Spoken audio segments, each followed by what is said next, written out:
बिहार के मदरसों में सर्वे कराए जाने की मांग उठने लगी है। पटना फुलवारी शरीफ टेरर मॉड्यूल के खुलासे के बाद चर्चा हुई कि बिहार के कई मदरसों में देश विरोधी संदिग्ध गतिविधियां संचालित हो रही हैं और इन मदरसों में बच्चों का ब्रेन वॉश किया जा रहा है। मोतिहारी के एक मदरसे से एक मौलाना असगर अली को एनआईए ने गिरफ्तार भी किया। उत्तर प्रदेश के बाद पड़ोसी राज्य बिहार में भी मदरसों का सर्वे कराए जाने की मांग उठने लगी है। लेकिन उसके पहले ही जब पटना फुलवारी शरीफ टेरर मॉड्यूल मामले का खुलासा हुआ तो दो बातें मुख्य रूप से सामने आई थीं कि मुस्लिम बहुल इलाकों, खासकर सीमांचल के इलाकों में और भारत नेपाल सीमा पर मदरसों की एक बाढ़ सी आ गई है। और उसी टेरर मॉड्यूल में ये खुलासा हुआ था कि कई मदरसों में छोटे बच्चों का तालीम के नाम पर ब्रेन वॉश किया जा रहा है। क्या वाकई बिहार में भी मदरसों के सर्वे की ज़रूरत है? TV9 भारतवर्ष आज निकला है भारत नेपाल सीमा से लेकर और सीमांचल इलाकों में, उन मुस्लिम बहुल इलाकों में जहां पर हाल के कुछ वर्षों में मदरसों की बाढ़ सी आई है। इन मदरसों में क्या कुछ चल रहा है, मदरसा क्या चाहता है, क्या वाकई मदरसे सर्वे के लिए तैयार हैं या वाकई इन मदरसों में हो क्या रहा है, क्या सिर्फ दीनी तालीम दी जा रही है या और कुछ चल रहा है। इन तमाम बातों की तहकीकात के लिए TV9 भारतवर्ष आज आपको लेकर चलता है बिहार के सीमांचल में, बिहार के नेपाल सीमा पर या फिर मुस्लिम बहुल इलाकों में जहां पर मदरसों की भी बहुलता है। बिहार में मदरसों के सर्वे की बात भले ही अब की जा रही हो, लेकिन मदरसों पर सवाल पहले ही खड़े होते रहे हैं। PFI टेरर मॉड्यूल का खुलासा हो या फिर बांका के मदरसे में जोरदार बम विस्फोट या फिर सीवान और बांका समेत कई जगह मदरसों में हथियारों की बरामदगी, जिन्हें दीनी तालीम का इदारा कहा जाता है, इसके बाद से ही खुफिया खबर मिलने लगी कि बिहार के मदरसों में खासकर सीमांचल के इलाकों और नेपाल से सटे हुए सीमाई इलाकों के मदरसों में देश विरोधी संदिग्ध गतिविधियां संचालित होने लगी हैं। यहां तक कि PFI मामले में दक्षिण के कुछ राज्यों से 12 संदिग्ध आतंकी ट्रेनर राजधानी पटना के एक मदरसे में ही आकर ठहरे थे। इन खबरों के बाद TV9 भारतवर्ष की टीम निकली बिहार के मदरसों का सर्वे करने कि आखिर इन मदरसों के क्या हालात हैं।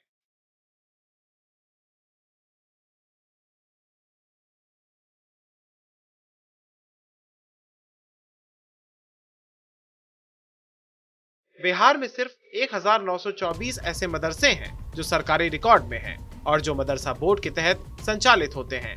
लेकिन TV9 की ग्राउंड रिपोर्ट में आप देख सकते हैं कि किस तरह मुस्लिम बहुल इलाकों की गली गली में मदरसों की भरमार है। सबसे पहले हमारी टीम पहुंची सीमांचल के अररिया संग्राम के एक मदरसे में। इस मदरसे के लोगों को मदरसे के अंदर कैमरा लेकर आना गुनाह समझ आया और वो काफी नाराज हो गए। जिस जगह बच्चों को शिक्षा दी जाती है वहाँ मीडिया के कैमरे से इतनी तलखी की वजह समझना थोड़ा मुश्किल था। रुकिए, कौन सा ये प्रतिबंधित क्षेत्र है भाई?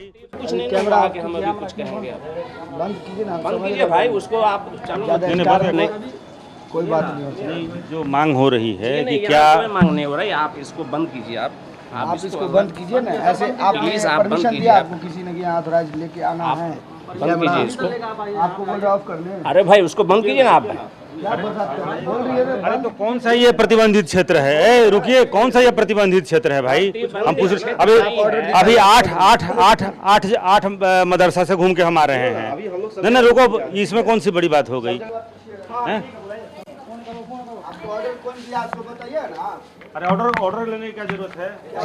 क्या ऑर्डर लेने की जरूरत है? आप बताइए, क्या ऑर्डर लेने की क्या जरूरत है? कैमरा बोर्ड आपको ऑफ करने सर। क्यों बोल रहे हैं? आप कौन हैं? यहाँ मौलवी साहब हैं, मुफ्ती साहब हैं, क्यों तुम बोले कि थाना बुलाते हैं? क्या नाम है आपका? बिना परमिशन के क्यों परमिशन की जरूरत है? परमिशन की क्या जरूरत है? ये प्राइवेट मदरसा अभी आप चलो, हम दिखलाते हैं। हम 8 मदरसा में गए हैं, तो परमिशन की क्या जरूरत है? आप क्या है मदरसे के? सेक्रेटरी हैं? आप क्या है मदरसे के? अरे गांव के निवासी तो बोलो थाना बुलाएंगे। मौलवी साहब, ये क्या मतलब थाना बुलाने का? यहाँ कोई प्रतिबंधित क्षेत्र है?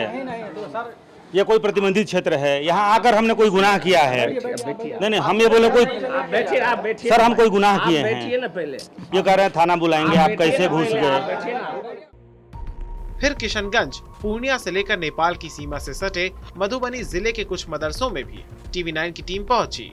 कुछ मदरसों के मुफ्ती से लेकर सचिव तक केंद्रीय मंत्री गिरिराज सिंह पर ही भड़के हुए हैं, क्योंकि बिहार में मदरसे के सर्वे की बात गिरिराज सिंह ने ही की थी। मदरसों में कहने को तो सिर्फ दीनी तालीम, उर्दू, अरबी, फारसी और कुरान शरीफ ही नहीं बल्कि हिंदी, अंग्रेजी, विज्ञान और गणित की भी शिक्षा दी जाती है। लेकिन मौलवी मौलाना से लेकर छात्रों तक का हाल ऐसा है कि उर्दू ही ठीक से नहीं आती है, तो बाकी के ही क्या कहने। क्या पढ़ाती हैं आप? हिंदी, इंग्लिश, उर्दू, जो मतलब होता है सब पढ़ाते हैं। इंग्लिश भी पढ़ाती हैं? जी। अच्छा, तो इंग्लिश की स्पेलिंग जरा बताएं। ENGLISH। तो जरा इंडिपेंडेंट की। INDPENDENCE।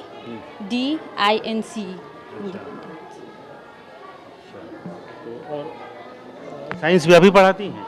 मतलब उतना भी पढ़ाई होता है उतना नहीं होता है जो नॉर्मल। हाँ हाँ, वो अभी बहाल नहीं हुआ है। हाँ, तो आप ही पढ़ा लेती हैं? नहीं, मतलब जो बच्चा अभी उतना मतलब पढ़ने किस लगा। क्लास तक पढ़ाई होती है? यहाँ समझिए 7 तक, 5, 7। हाँ, 8 तक है। तो ये विज्ञान आप पढ़ा रही हैं मैडम? ये जो विज्ञान बच्चे पढ़ रहे हैं, तो 8 तक के बच्चों को पढ़ाती हैं आप? मतलब हमसे ऊंचे एक सर है, वो 8 तक पढ़ाते हैं। आप कहाँ तक पढ़ाती हैं? मतलब इस पे मैट्रिक पे ही हम बहाल हैं। हाँ। तो उसके जो ये है उसी को पढ़ाते हैं।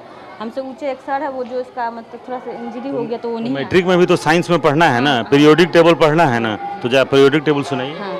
जरा आप सुनाइए पीरियोडिक टेबल। कौन पीरियोडिक टेबल मतलब? Hydrogen, helium, lithium.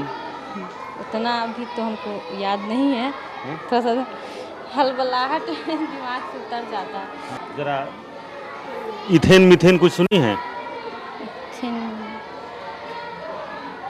कैसे पढ़ाती हैं आप बताइए? मैट्रिक के बच्चों को कैसे पढ़ाती हैं? मैट्रिक का बच्चा अभी तक यहाँ ये नहीं ना हुआ है। H2O क्या है? H2+। H2O क्या है? H2O तो हलबलाहट में मेरा खुद हाथ पैर काँप रहा है सर। हम सब कुछ पढ़ाते हैं, देखिए। ऑक्सीजन का क्या फार्मूला होता है? ऑक्सीजन ऑक्सीजन जो मिलता है, मतलब होता है ऑक्सीजन जो मतलब मनुष्य को मिलता है। उसका केमिकल फार्मूला क्या, कैसे लिखते हैं? केमिकल फार्मूला सर हम अभी नहीं बता सकते। ऑक्सीजन का स्पेलिंग कैसे लिखते हैं? OCI। दिमाग करवाना।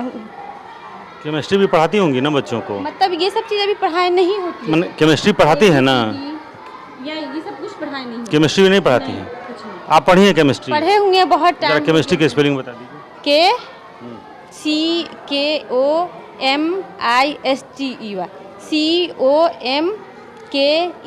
KCOMISTEY। फिजिक्स का? FICKEY। फिजिक्स। मैथ का स्पेलिंग? MATHIS। MATH मैथ हो गया ना। जो होता अरबी जो होता है मेन, सब मदरसा का मेन तो अरबी है, उर्दू है, यही सब चीज़ हम लोग ज़्यादा ध्यान देते हैं, यही सब चीज़ पढ़ाया भी जाता है। हिंदी, इंग्लिश, मैथमेटिक्स मतलब नहीं, मतलब बहुत कम। बच्चा लोग को लाने के लिए बोलते थोड़ा बुतलाए तो पढ़ाएं, लेकिन ज़्यादा यही चीज़ हम लोग पढ़ाते हैं, अरबी, उर्दू, यही सब चीज़। 5 का है। बताओ कुछ हमको इंग्लिश का स्पेलिंग बताओ। इंग्लिश का उसको पूछ लीजिए। तुम बताओ ना, तुम अंग्रेजी पढ़ रहे हो इतना भारी, नहीं आता है। तो इंग्लिश का स्पेलिंग सिर्फ बताओ। अभी शुरू किया है अभी। 5वां क्लास का है। इंग्लिश का, इंग्लिश लिखते होगे ना? इंग्लिश लिखते लेकिन इंग्लिश उतना पढ़ने नहीं आता है। तो इंग्लिश का स्पेलिंग बताओ। INGLIG।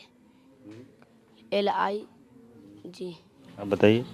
हम हिंदी पढ़ते हैं। हिंदी पढ़ते हैं। हिंदी पढ़ रहे हो? तुम क्या पढ़ रहे हो? इंग्लिश। इंग्लिश का स्पेलिंग बताओ। ENGLISH English. तुम क्या पढ़ रहे हो जी? इंग्लिश। इंग्लिश का स्पेलिंग बताओ। ENGHCISH।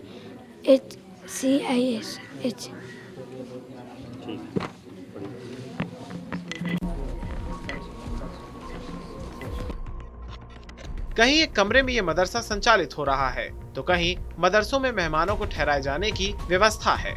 ये मदरसे ना तो सरकार की फहरिस्त में है और ना ही मदरसा बोर्ड की नजर में। यहाँ पढ़ने वाले छात्रों को भी यही बताया जाता है कि पढ़कर मौलवी बनना है या फिर मस्जिद से अजान देनी है। कुल मिलाकर मदरसों में पढ़ाई के हालात बहुत बेहतर नहीं है। उत्तर प्रदेश में सरकार पहले ही मदरसों के सर्वे का फैसला कर चुकी है। अब अगर उसी तर्ज पर बिहार में भी मदरसों का सर्वे हुआ तो टेरर लिंक चाहे भले ही सामने आए या ना आए, लेकिन पढ़ाई के खस्ताहाल हालातों का सच तो सबके सामने आ ही जाएगा।